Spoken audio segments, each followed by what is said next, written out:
Occasion ఏదైనా location ఎక్కడైనా తెలుగువారి వేడుక అంటే ఆలివ్ మిఠాయి ఉండాల్సిందే. మురళి, నీ దేవుడు వచ్చాడులే మురళి. ఓసారి చూడు మురళి. నువ్వు ప్రాణం కన్నా ఎక్కువగా అభిమానించిన నీ దేవుడు పవన్ కళ్యాణ్ నీ కోసం వచ్చాడు. నిన్ను చూడ్డానికి వచ్చాడు. ఒక్కసారి కూర్చొని మాట్లాడు మురళి. పాక్ ఉగ్రవాదుల దాడుల్లో వీరమరణం పొందిన వీర జవాన్ మురళీ నాయక్ తండ్రి కన్నీటి గాథిది.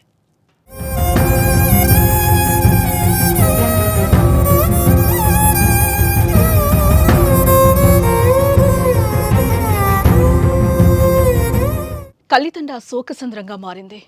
అగ్నివీర మురళీ నాయక్ అంత్యక్రియలతో యావత్తు భారతావని కల్లితండ వైపు చూసింది.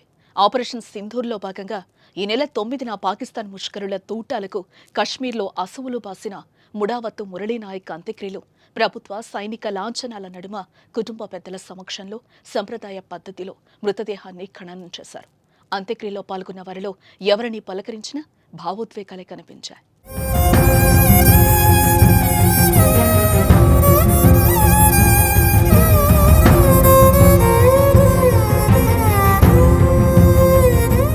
మరోపక్క వీర జవాన్ కడసారి చూపు కోసం ఏపీ మంత్రులు కదిలొచ్చారు.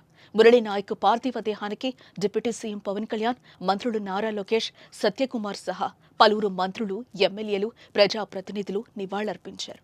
ఈ సందర్భంగా మురళీ నాయక్ తండ్రి పవన్ కళ్యాణ్ను హత్తుకుని కన్నీరు మున్నీరయ్యారు. మురళి, నీ దేవుడు పవన్ కళ్యాణ్ వచ్చాడు, ఓసారి లే అంటూ మురళీ నాయక్ తండ్రి విలపించిన తీరు పవన్ కళ్యాణ్ కంట నీరు తెప్పించింది.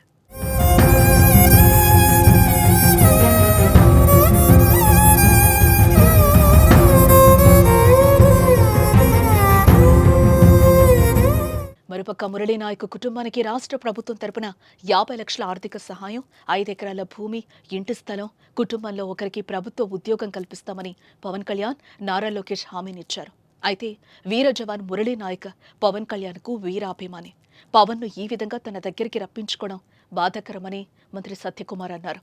ఇదిలా ఉంటే వీర జవాన్ కుటుంబానికి 25 లక్షల వ్యక్తిగత సాయం చేస్తానని పవన్ హామీనిచ్చారు. ఇంకా ఎలాంటి సాయం కావాలన్నా ఇచ్చేందుకు సిద్ధంగా ఉన్నామన్నారు.